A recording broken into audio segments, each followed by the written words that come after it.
So basically, if you find yourself age 30 or higher and you don't really have a friend group in your area, maybe you moved for a job or you moved for some other reason, whatever, COVID, bad timing. A lot of people are in this position of like trying to make new friends, but not really having a core group to start with. And it's really tough.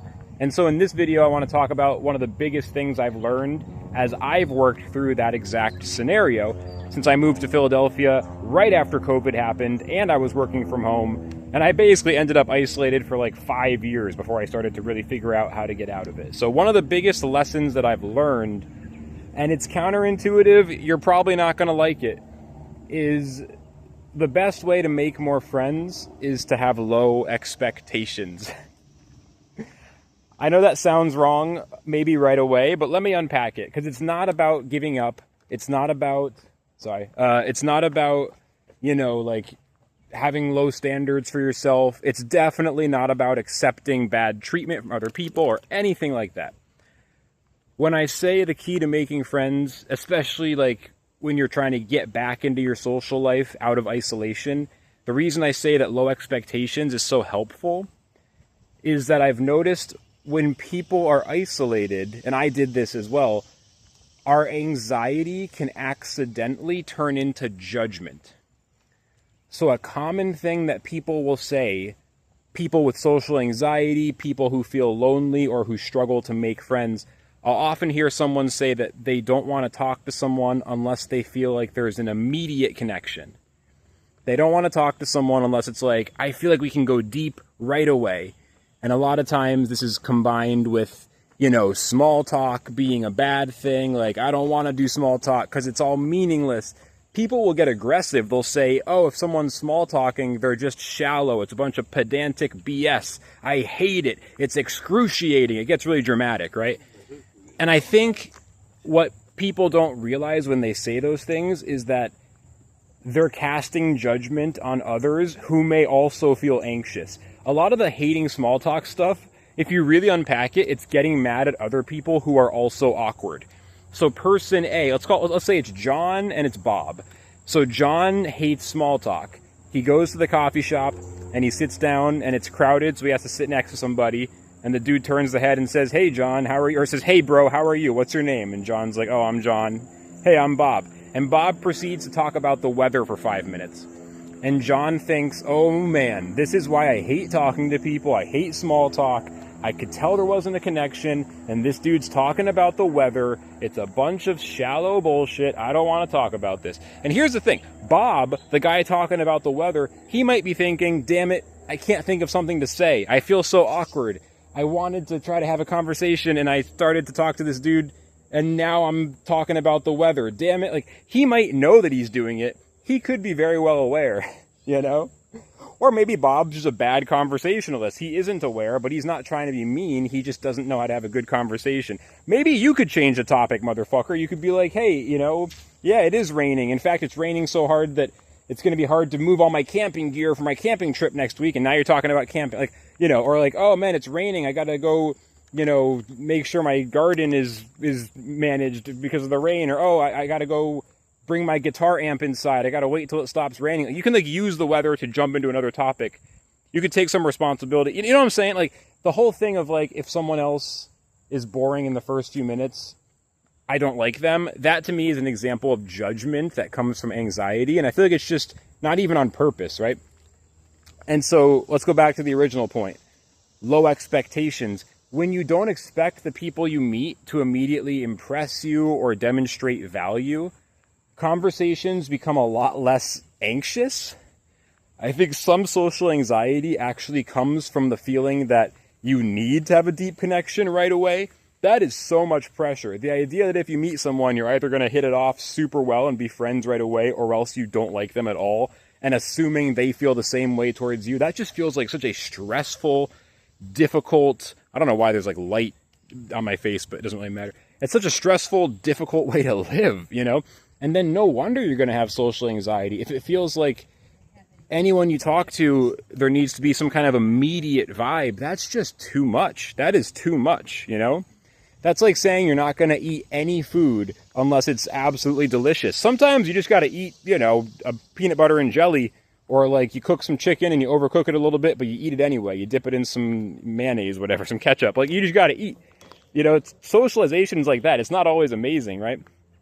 But I think the better metaphor, I was thinking about this. I think this is super true.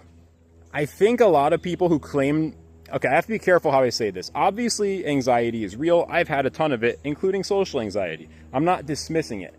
But there is a certain relationship with one's anxiety where people start looking at social life with such high expectations that it almost, when someone's completely isolated and they don't have friends and they're like, I don't even want to talk to someone unless it's a deep connection.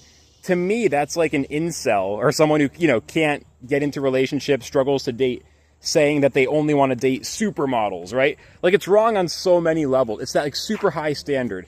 Someone who says they hate small talk and they don't want to talk to someone unless there's like perfect values match and it feels like a deep connection right away. It really is quite similar to someone who has never been on a date and only wants to date someone that they think is brilliant and beautiful and perfect. It's like, dude, just go on a date with anyone, get some practice. And the friendship is the same thing. It's like, just talk to people, make some friends. And by friends, I mean more acquaintances, right? Because that's the other piece of the low expectations puzzle. You don't start by making your best friends right away. I'm sorry, you just don't. I think that idea maybe comes from childhood, because certainly, like, in school, you'll go to a bunch of classes. Like, the first day at a new school, you'll be in 5 different classes on day 1. Math, English, history, science, whatever. And in each of those classes, you're with different people. So you're encountering like 100 people in a single day, all of whom are your same exact age and from your same area. So obviously, like, some of those 100 are going to be a really good fit, and you'll probably find a good group right away. As an adult, it doesn't work that way. You're not going to be, like, I'm 35. I'm not going to meet 135-year-olds in my community today, all of whom are in a new place for the first time. It doesn't happen. That's what happens when you're a kid. As an adult, it's harder, right? And so part of the low expectations is also recognizing that the difficulty level goes up as you get older. You're not playing level 1, you know, like Mario Bros, the first level where you just like hit those blocks, jump on that first Goomba. You're not doing that now, man. You're like in World 6, got to jump on some moving platforms, and you got to jump on a Koopa, and the shell bounces around. Like, it's a little harder now, you know? And so the low expectations thing is sort of a recognition of like, hey, you're going to have to meet people who you don't connect with, but you're going to have to try anyway. You're going to have to gather up a crew of acquaintances. And what I'm learning, because I'm doing it, y'all. I was really isolated from 2020 and 2025. I hung out with my friends in real life a single time. Let me go keep walking before I keep spinning around making y'all dizzy. And now I really do feel the difference. Like, at first I was seeking those deep, deep connections, a new best friend or whatever, and I even found some stuff a little bit like that, but it was very unsustainable, very volatile. You know, it's not really the way you want to do it. And then now that I just, one day at a time, every few days I try to go to somewhere, a coffee shop, a bar, somewhere where I might meet people. And I've met a bunch of random people, and a lot of them probably not going to be my best friend. I mean, just the other day, some guy much older than me, like in his 70s, was rambling to me about, you know, how the kids need to vote and like how much he doesn't like Trump for like literally an hour straight. And I was just kind of like, yeah, bro, cool. Like, was that the best conversation of my life? No. But was it fine? Yes. Did it hurt me? No. It definitely was healthy.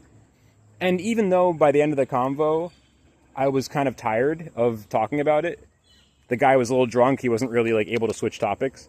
But I still went home and I felt like my social itch had been scratched, you know? I think a lot of really anxious, extremely online people just kind of assume if you don't meet your next best friend right away, you're going to feel so lonely. I don't know if y'all realize the extent to which just relaxing enough to talk to people that you don't care about that much, having an hour-long conversation with some random person at a coffee shop or a bar or wherever that you're never going to talk to them again, it can still make you feel a little more connected to humanity as a whole. So I would encourage anybody who made it through the whole video, when you go out to your third places, the coffee shop, the bar, the gym, the library is terrible, whatever, go wherever you go, do whatever you do, just have lower expectations. Give everyone a chance. Give everyone like 3 strikes, at least. If someone's boring in the first 10 minutes, okay, 1 strike. don't immediately count them out. They say something that's kind of against your values. If it's not too bad, just give them one strike, give them a pass, give them a second chance. You know, give people a little more chances. Don't expect a deep connection right away. That's all I got. I'll see you next time. Bye-bye.